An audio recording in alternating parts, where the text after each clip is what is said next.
même en essayant d'être au mieux, parfois, c'est pas facile de trouver chaussures à son pied. On va poser la question à Stéphanie pour voir ce qu'il en est dans les yeux de Stéphanie.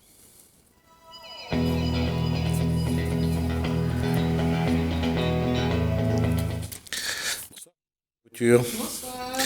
Je disais que même quand en mode, en esthétique, c'est pas toujours facile d'être comme on en vit. Non, c'est pas évident. Il faut lutter contre soi-même et puis contre parfois le regard des autres aussi. Alors qu'est-ce qui est plus facile, de lutter contre le regard de l'autre ou contre ses envies? Euh, ça dépend. Ça dépend de la culture où on se trouve, ça dépend de son état d'esprit. Mais de toute façon, le mieux c'est d'être soi-même. Hein, c'est l'idéal. On dit toujours trouver chaussure à son pied. Et que ce soit pour les vêtements, que ce soit pour le maquillage, que ce soit pour les chaussures, c'est toujours pas. Ça reste un. Parfois, on voit la frénésie qu'il y a dans les magasins, on voit l'émotion sur le visage, la sensation, une vraie chasse au trésor. Oui, c'est ça. On devient frénétique, on réfléchit plus, on fait des achats compulsifs. En fait, le mieux, c'est de vraiment réfléchir et d'investir plus d'argent sur un seul achat plutôt que d'acheter plusieurs choses qui finalement n'auront pas d'utilité. D'accord. Alors pour ceux qui ont vu la chaussure en chocolat, donc devant Stéphanie, on a gardé donc la chaussure histoire de ne pas changer de pas et de rester dans le pas de bata. Et on remercie de nouveau Sébastien Ramuscello donc pour cette œuvre parce que c'est lui qui l'a réalisé et c'est vrai que c'est magnifique. Hein. Oui, c'est très beau. Euh, Et délicieux. Et Cendrillon nous a laissé ça. Et parfumé aussi, ça sent bon. Et Cendrillon nous a laissé sa chaussure. Là, comment aujourd'hui, qu'est-ce qui incite, qu'est-ce qui motive, qu'est-ce qui fait que les femmes aujourd'hui choisissent des chaussures par rapport à tel ou tel critère, pas comme avant? Aujourd'hui, on va acheter des chaussures, comme je disais, par coup de cœur. C'est des achats compulsifs. On va vouloir une chaussure. Par exemple, on passe devant une vitrine, tiens, c'est magnifique, c'est beau, il me le faut. Il me la faut, cette chaussure. Donc, on réfléchit plus vraiment, quoi. Et puis, on va vouloir aussi acheter des chaussures pour aller avec chaque vêtement, ce qui fait qu'on se retrouve avec beaucoup de chaussures.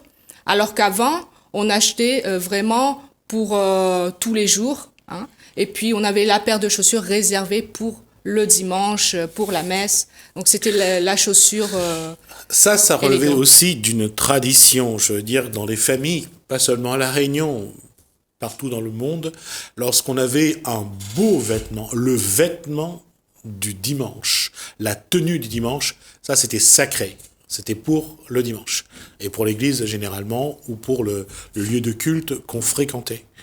Et ça, c'est une chose. Ensuite, lorsqu'on parle de vêtements, c'est vrai qu'il y avait les vêtements de fête, les vêtements de sortie, les vêtements à la maison, les vêtements pour l'école.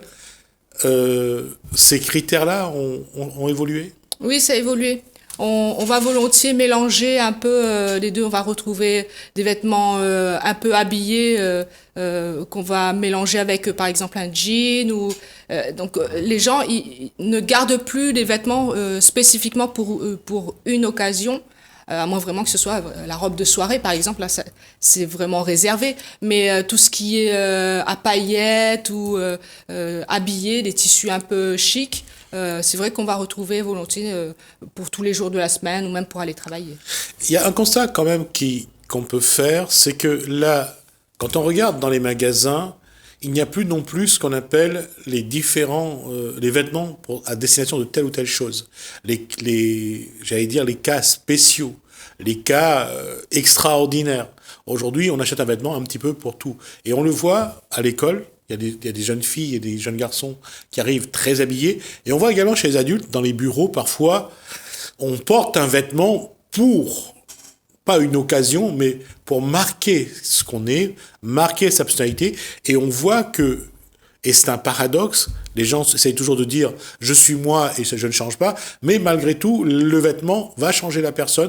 Et on voit ça de plus en plus, que on est entré dans j'existe partout et toujours dans mes habits. Oui, les vêtements ont une influence aussi sur son propre état d'esprit, inconsciemment ou consciemment, hein. On va choisir les vêtements en fonction de son humeur, on va choisir en fonction aussi de l'idée qu'on veut que les autres ont et de nous, quoi. L'impression qu'on veut donner, je sais pas, peut-être de l'autorité ou un côté un peu cool. Ça fait partie des choses qui influencent le choix des vêtements. Et ce qui change aussi, je ne sais pas si c'est dans l'air du temps, mais c'est d'être bien habillé en tout temps, toute occasion.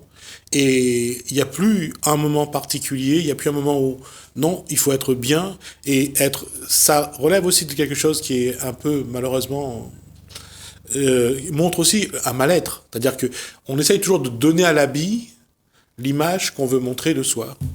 Oui, mais après, ça a ses limites.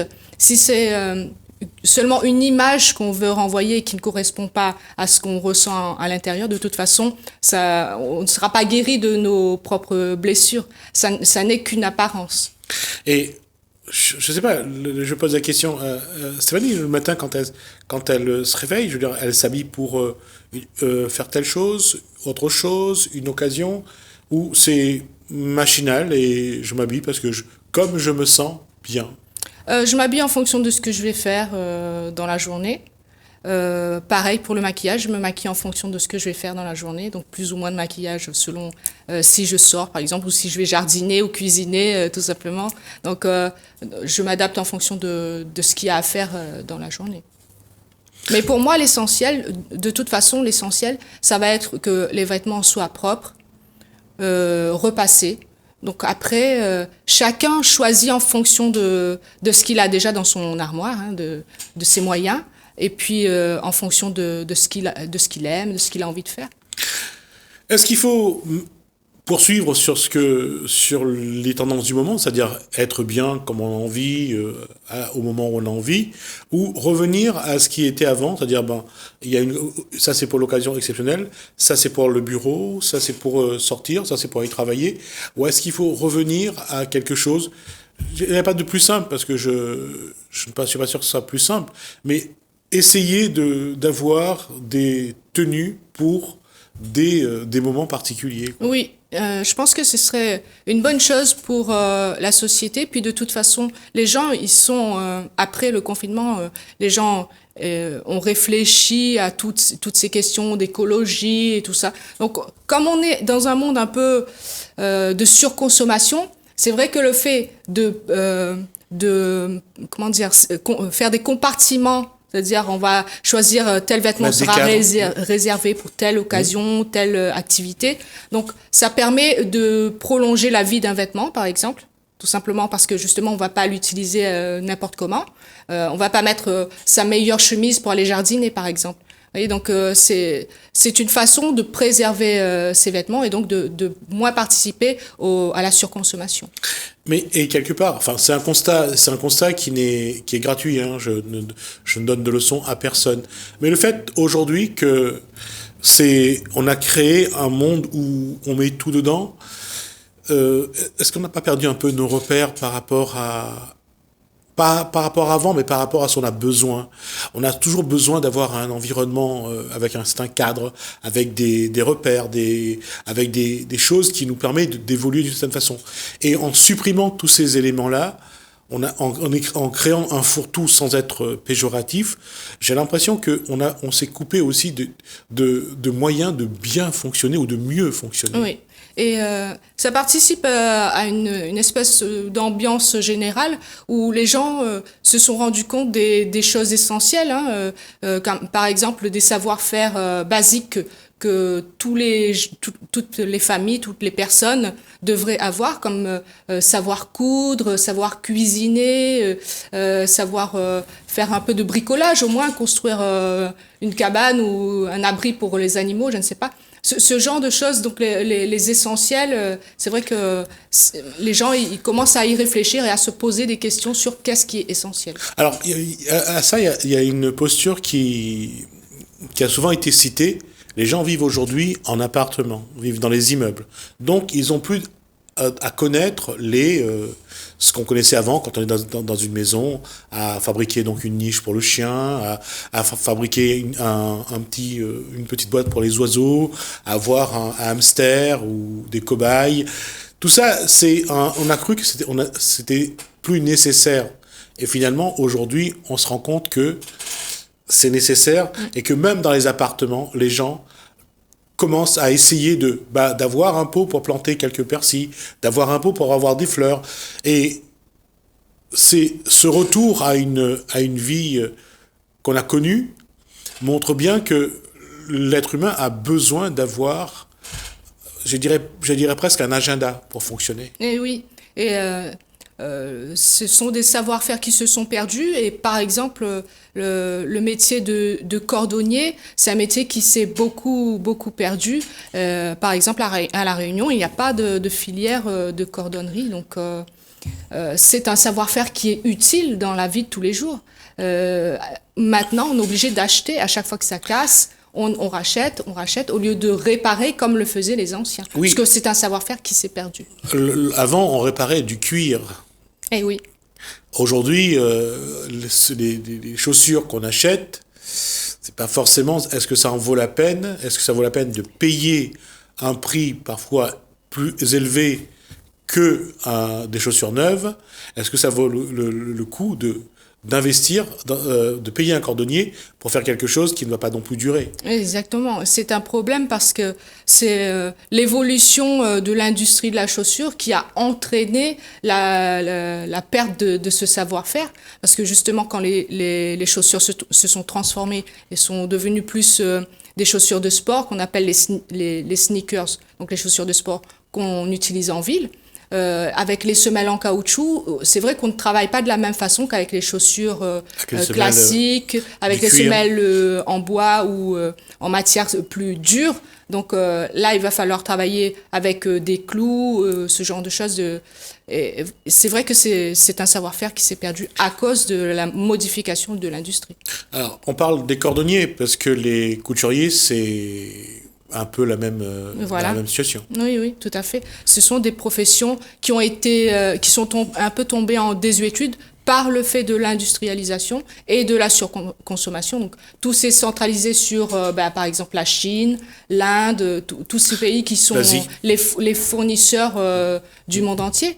Et on a vu que lorsque les barrières sanitaires ont été posées, on s'est retrouvé un peu à court. Et peut-être qu'il faudrait réfléchir à relancer tout ça aussi. Il est vrai que le monde de l'industrie nous a plus guidés sur ce terrain-là parce que ça rapportait plus, ils avaient moins à consommer, sauf qu'aujourd'hui, la surconsommation a créé beaucoup de déséquilibres. Quelle doit être la posture de l'individu aujourd'hui, ceux qui achètent des chaussures, ceux qui achètent des vêtements, ceux qui achètent du matériel, que ce soit pour la cuisine ou autre, ou même pour la voiture. La question, elle est posée, parce que depuis le début d'année, je ne sais pas si c'est ce Covid qui a accéléré et augmenté notre indécision, le fait qu'on ne sait plus trop bien, on n'est plus bien dans ses chaussures, le fait qu'on ne soit plus très bien qui on est, où est-ce qu'on va, et ça ramène cette question-là. Est-ce que on va revenir à des postures d'avant? Parce que finalement, ce monde qu'on voulait, pratique, on voulait le robot pour moins cuisiner, on voulait plus avoir à coudre, on voulait plus avoir à réparer ses chaussures. Juste une petite anecdote, essayez de demander à vos parents ou à vos grands-parents surtout combien de fois ils réparaient leur savate de doigts. Et qu'est-ce qu'on n'inventait pas comme astuce pour réparer sa savate de doigts. Et ça, c'est incroyable, comme les capsules, les bouchons, on a tellement rafistolé nos savates qu'on a inventé des choses. Mais aujourd'hui, c'est fini. Eh oui. Aujourd'hui, c'est fini. Mais après, par contre, moi, j'ai vu en interviewant, comment il s'appelle? Alors, il s'appelle Gabriel Permalama de Shoes Operator. Donc, c'est un jeune qui répare les chaussures. Et il est spécialisé dans les baskets. Donc, avec sa copine qui s'appelle Julie, il répare les baskets. Donc, quand on investit dans des baskets, c'est vrai que les jeunes, ils aiment leurs baskets. Et donc, ils ont envie de les garder le plus longtemps possible. Donc, lui, il s'occupe de ça, il répare. Et j'ai vu qu'il y a des gens qui se lancent là-dedans, dans la réparation de baskets. Donc, peut-être un avenir là-dedans. Et il est clair qu'aujourd'hui, on est en train de revenir à une autre façon, à une façon de fonctionner d'avant. C'est-à-dire qu'avant, on réparait tout ce qu'on pouvait. On ne jetait rien. Du moins, si c'était réparable. Parce qu'il y a un moment, il faut bien s'avouer vaincu et se dire que ça ne marchera plus. Mais on essaye aujourd'hui, je ne sais pas si c'est dans l'air du temps ou si c'est le Covid, ou je ne sais pas quelle est la raison qui fait que on est en train d'essayer de... un petit peu comme que fait Christian Krishnapanaïdou, qui récupère les objets longtemps, ou comme d'autres, hein, il y a Christian Krishnapanaïdou, mais il y a d'autres qui le font aussi.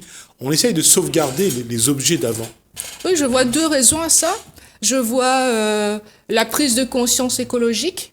C'est vrai que et ça n'a pas démarré avec le Covid, hein, ça a démarré il y a quelques années déjà. J'avais rencontré quelqu'un qui fabriquait des meubles à partir de palettes et c'était vraiment magnifique, hein. J'avais vu un superbe buffet, vraiment très très beau. Et c'est cette idée de récupérer les choses, de retransformer pour prolonger la vie et le rendre un peu plus éco-responsable en fait. Et puis il y a aussi cette idée de faire perdurer les traditions, de ne pas oublier les savoir-faire, de faire revivre l'histoire de nos ancêtres en fait. Hein. Est-ce que il y a, j'allais dire j'ai commencé en disant trouver chaussures à son pied. Finalement, est-ce que c'est pas plutôt c'est qu'on se comportait avant, quoi, le savate de doigts ou les sabots pour d'autres, on est en train d'essayer de vivre différemment, mais apparemment plus simplement. Ben, comme on dit, on fait du neuf avec du vieux, en fait. Hein.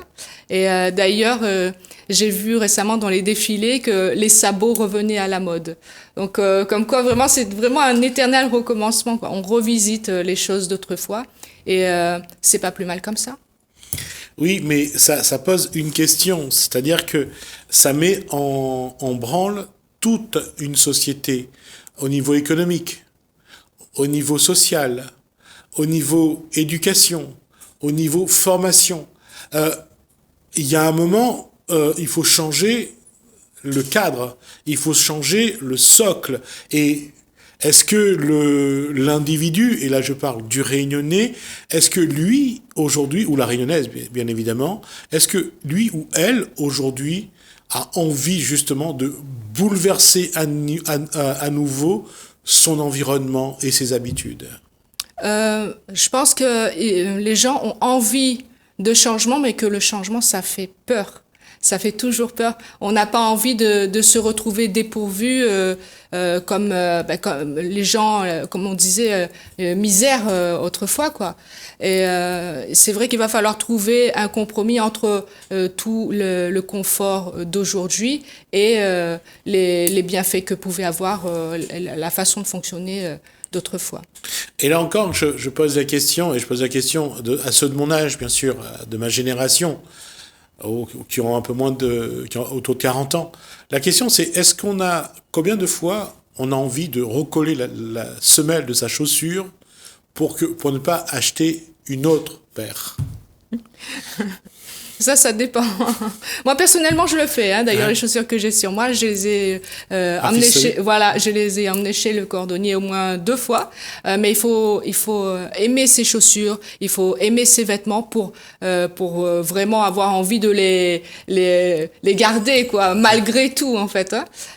Sinon, c'est vrai que les gens, ils ont tendance à, voilà, je jette et j'en achète un autre. Hein. Parce qu'il y a une chose qui est vraiment un constat flagrant.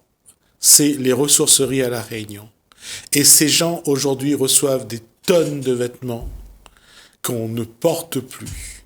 Et quand je dis on, y compris moi qui ai des enfants, je veux dire, à un moment donné, quand vous faites le tri, ben, il faut faire quelque chose avec ça, il ne faut pas le mettre à la poubelle, il faut le donner aux gens qui peuvent leur donner une vie. Et ça aussi, donner une seconde vie aux choses, on est en train de rentrer dans un rythme que je pensais oublier aussi, moi. Je pensais qu'on avait oublié ça. Oui. Moi, je trouve que ça marche quand même pas mal. Hein. Ça s'est relancé beaucoup. Et ce qui est incroyable dans les ressourceries, et notamment chez Titan Récup, c'est qu'on trouve parfois des choses, mais qui sont comme sorties du magasin, quoi. Vraiment presque tout neuf. Hein. Et ça, c'est incroyable. D'accord. Quand on jette nos affaires, on sait que c'est vieux et on n'en a plus besoin. Mais quand on regarde ce que jettent les autres, on a l'impression qu'ils font une erreur. Donc nous aussi, on fait des erreurs. Oui. Alors, qu'est-ce qu'on doit faire maintenant ? Quand on regarde les chaussures, les réparer, les vêtements, réparer, est-ce qu'on va retrouver cette attitude qu'on avait avant d'être plus écologique, de dire qu'on peut réparer. Il y a une pub qui passe actuellement à la télé sur les machines à laver, je crois. Êtes-vous sûr que votre machine à laver est cassée ? Ah oui, êtes-vous sûr qu'on ne puisse pas la réparer ? Eh oui. C'est vrai que même dans les publicités, on voit qu'il y a aussi cette prise de conscience. Non, c'est très bien, c'est très très bien. Donc voilà, cette question posée par Stéphanie Lacouture de réparer ses chaussures, de rapisser les vêtements, de recoudre, de redonner une fraîcheur, de rafraîchir, de donner une seconde vie, ça montre bien une chose, c'est que cette question-là, il y en a quelques-uns qui se la posent. Oui. Beaucoup de gens se la posent parce que par rapport à cette prise de conscience écologique, c'est vrai qu'on a beaucoup rabâché ces dernières années le problème avec le climat. Donc c'est vrai que les gens se posent vraiment la question aujourd'hui de qu'est-ce qui est essentiel, qu'est-ce qui est important. Et peut-être que ça va venir dans l'esprit des gens que les achats impulsifs, il faut arrêter. Voilà, ça sera donc le mot de la fin. Les achats impulsifs, qu'est-ce qu'on en fait ? La réponse vous appartient bien sûr. Merci Stéphanie pour en tout cas cet échange magnifique. Au moins on aura posé la question et ça nous a permis aussi de parler de quelque chose, c'est-à-dire de nous réunionnais, comment on vivait avant, comment on faisait, comment on récupérait les choses, comment on les réutilisait, comment on jetait moins, comment il y avait moins d'ordures, de déchets dans la nature. Tout ça, ça concourt aussi à ça. Donc, c'est pas seulement de dire est-ce qu'on va réutiliser, c'est comment on se protège nous d'abord, et on protège l'environnement ensuite. C'est très important. Merci Stéphanie Lacouture. C'est bon. Merci à vous de nous avoir suivis. Merci François, merci Alain. À bientôt.